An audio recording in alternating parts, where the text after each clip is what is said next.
ऐसा ही सब जनता के रिस्पांस पर डिपेंड करता है कि जनता कैसा रिस्पांस कर रही है। अगर जनता रिस्पांस नहीं करती है तबीयत खराब हो जाती है, तो ये बहुत स्वाभाविक है तबीयत खराब होना। हाँ, अगर जनता रिस्पांस करती है तो बुखार में भी व्यक्ति जाता है। तो आपको मेरी आवाज़ से लग रहा होगा आई एम नॉट वेल और आई एम गोइंग टू धार, क्योंकि मुझे लगता है कि कार्यकर्ता वहाँ इंतज़ार कर रहे हैं और मुझे जाना चाहिए। देखिए, मैंने पहले ही 8 लाख का लक्ष्य दिया इंदौर में, और विधानसभा हम 1 लाख से ऊपर से जीतेंगे। अब 1 लाख से ऊपर कितना होता है, 1.5 भी हो सकता है, 2 भी हो सकता है, इसलिए 1 लाख से तो ऊपर से हम जीतेंगे ही। और पूरे लोकसभा में हम 8 लाख से ऊपर से जीतेंगे, ये हमारा टारगेट है। और मुझे लगता है कि कार्यकर्ताओं में भी उत्साह है, जनता में भी उत्साह है। लोग मोदी जी को एक बार फिर से तीसरी बार प्रधानमंत्री के रूप में देखना चाहते हैं, और देश जिस प्रकार उनके नेतृत्व में प्रगति कर रहा है, तो आज हर देशवासी ये चाहता है कि भारत को अगर कोई आगे बढ़ा सकता है तो नरेंद्र मोदी।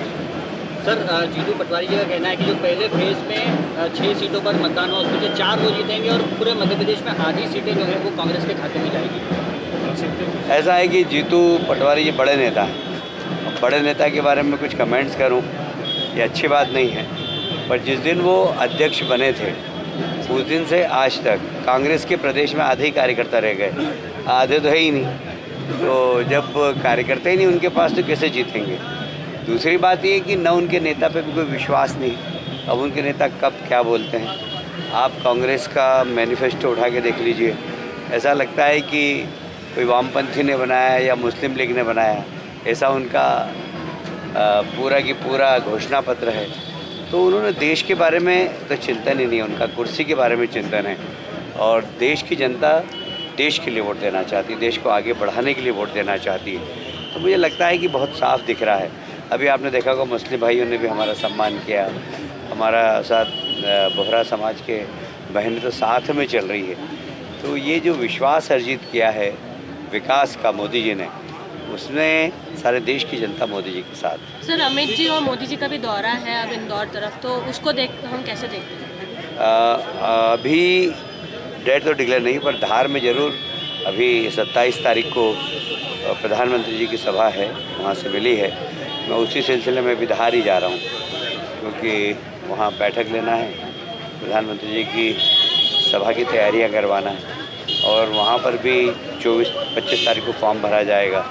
तो हमने मुख्यमंत्री से निवेदन किया है कि वो समय निकाल कर अगर आ जाएंगे तो अच्छा रहेगा। तो मुख्यमंत्री जी 25 तारीख को इंदौर, धार, झाबुआ तीनों ही स्थानों पर फॉर्म भरने के लिए हमने उनसे आगे, वहाँ पर भी भारतीय जनता पार्टी जीतेगी और हम रिकॉर्ड बनाएंगे। मतलब हमारी 6 की 6 सीट जो भी मध्य प्रदेश में 6 सीटों पर हम जीतेंगे। मैं 6 सीट पर होकर आया, मेरे को पहले उधर का ही क्लस्टर का प्रभारी बनाया था, तो मैं सभी सीटों पर गया था और हम जीते। कांग्रेस के प्रत्याशी कह रहे हैं इंदौर में मेरे लाचार नजर आ रहे, कह रहे हैं मुझे बलि का बकरा बना दिया, मैं वही बलि का बकरा। कौन? ये कांग्रेस के प्रत्याशी जो है उन्होंने स्वीकार कर लिया कि कॉन्फिडेंस लूज हुआ है या फिर माहौल देख कर कहीं न कहीं। मैंने बताया ना कि जब जनता के बीच में जाता है ना व्यक्ति, तो उसको पता लगता है कि उसकी हैसियत क्या है, उसकी पार्टी की हैसियत क्या है। हम जनता के बीच में जाते हैं तो लोग हमसे चर्चा करते हैं, तो उससे पता लगता है कि हमारी पार्टी के प्रति लोगों का रुचि है, हमारे नेता के प्रति लोगों की रुचि है, हमारे उम्मीदवार के प्रति लोगों की रुचि है, तो वैसा रिस्पॉन्स भी मिलता है। अब देखिए ये वार्ड हमारे लिए बड़ा टफेस्ट वार्ड है, और यहाँ पर भी आपने देखा कि बड़ा स्नेह प्यार मिला लोगों का, और हर वर्ग के लोगों ने हमें प्यार दिया है, चाहे बोहरा समाज के लोग हो, चाहे मुस्लिम समाज के लोग हो, सबने हमारा स्वागत किया। तो ये जो काम को सलाम करना इस देश के स्वभाव में है, तो मुझे लगता है कि हमने काम किया है, और काम की अपेक्षा भी हमसे ही है लोगों। देखिए, ये मूर्खतापूर्ण बयान है, ये लोगों को गलतफहमी पैदा करने वाला बयान है। धारा 370 लगी थी स्वतंत्रता के बाद। ज़रा पूछिए जीतू पटवारी जी और उनके नेताओं से कि वहाँ आरक्षण था क्या। धारा 370 हटने के बाद वहाँ के दलित भाइयों को आरक्षण किसने दिया? मोदी जी ने दिया। आप तो आरक्षण रोकने का काम करते हो। बताइए, जम्मू कश्मीर में आरक्षण मिला क्या किसी दलित को स्वतंत्रता के बाद से अभी तक? जब धारा 370 हटी उसके बाद वहाँ पर दलित भाइयों को आरक्षण मिला। तो आरक्षण समाप्त करने वाले कौन लोग हैं जिन्होंने धारा 370 लगाई? और इसलिए पहले इतिहास भूगोल पढ़ें जीतू पटवारी जी, उसके बाद कोई चर्चा करें। सर, राहुल गांधी की तबीयत खराब हो गई है, कभी प्लेन खराब हो जाता है, कभी तबीयत खराब हो जाती है। ऐसा ही सब जनता के रिस्पांस पर डिपेंड करता है कि जनता कैसा रिस्पांस कर रही है। अगर जनता रिस्पांस नहीं करती तबीयत खराब हो जाती है, तो ये बहुत स्वाभाविक है तबीयत खराब होना। हाँ, अगर जनता रिस्पांस करती है तो बुखार में भी व्यक्ति जाता है।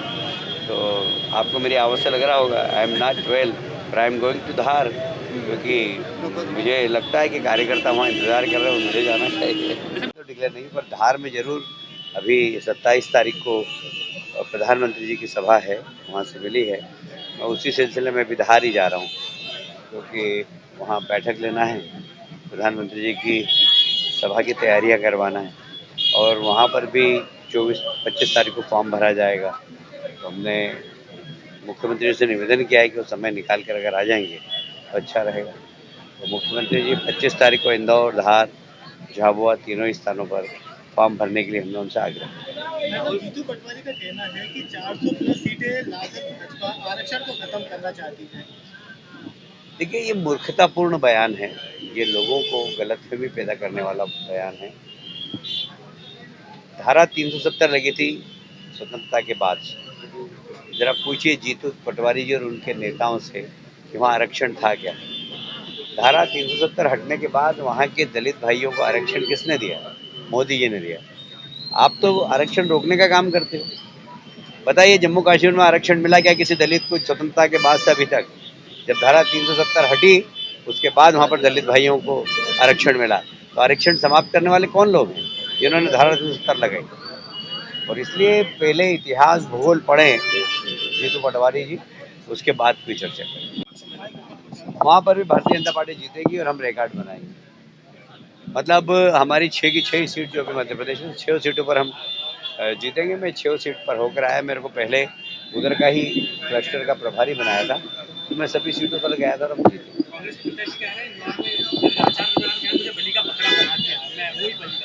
कौन? उन्होंने स्वीकार कर लिया।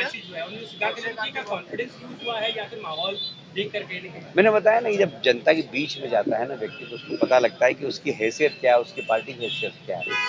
हम जनता के बीच में जाते हैं तो लोग हमसे चर्चा करते हैं, उससे पता लगता है कि हमारी पार्टी के प्रति लोगों का रुचि है, हमारे नेता के प्रति लोगों की रुचि है, हमारे उम्मीदवार के प्रति लोगों की रुचि है, तो वैसा रिस्पॉन्स भी मिलता है।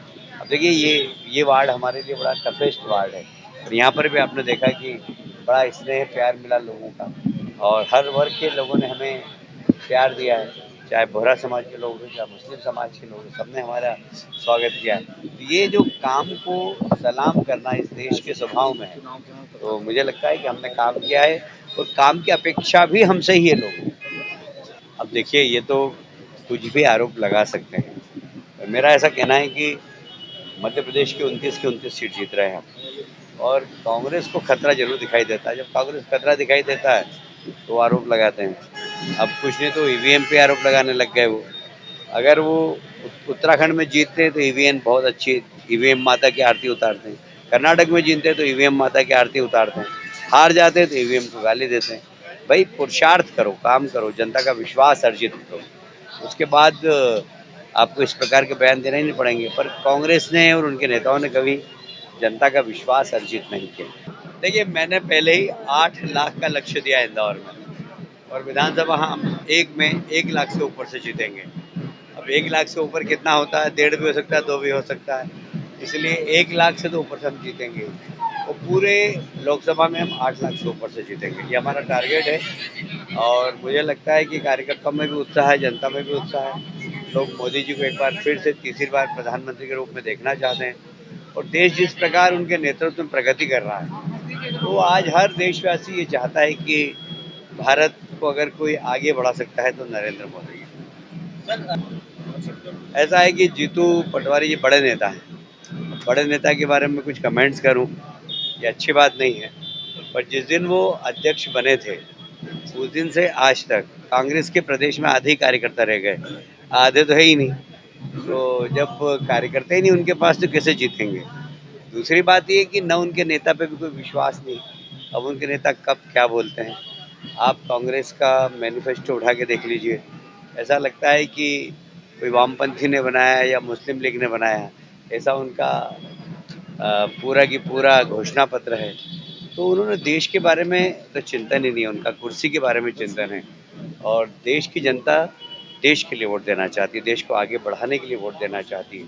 तो मुझे लगता है कि बहुत साफ दिख रहा है। अभी आपने देखा होगा मुस्लिम भाइयों ने भी हमारा सम्मान किया, हमारा साथ बोहरा समाज के बहनें तो साथ में चल रही है। तो ये जो विश्वास अर्जित किया है विकास का मोदी जी ने, उसने सारे देश की जनता मोदी जी के साथ। देखिए, ये तो कुछ भी आरोप लगा सकते हैं, और मेरा ऐसा कहना है कि मध्य प्रदेश के 29 सीट जीत रहे हैं हम, और कांग्रेस को खतरा जरूर दिखाई देता है। जब कांग्रेस को खतरा दिखाई देता है तो आरोप लगाते हैं। अब कुछ नहीं तो ईवीएम पे आरोप लगाने लग गए वो। अगर वो उत्तराखंड में जीतते तो ईवीएम बहुत अच्छी, ईवीएम माता की आरती उतारते हैं। कर्नाटक में जीतते तो ईवीएम माता की आरती उतारते हैं। हार जाते तो ईवीएम को गाली देते हैं। भाई पुरुषार्थ करो, काम करो, जनता का विश्वास अर्जित करो, उसके बाद आपको इस प्रकार के बयान देने नहीं पड़ेंगे। पर कांग्रेस ने और उनके नेताओं ने कभी जनता का विश्वास अर्जित नहीं किया।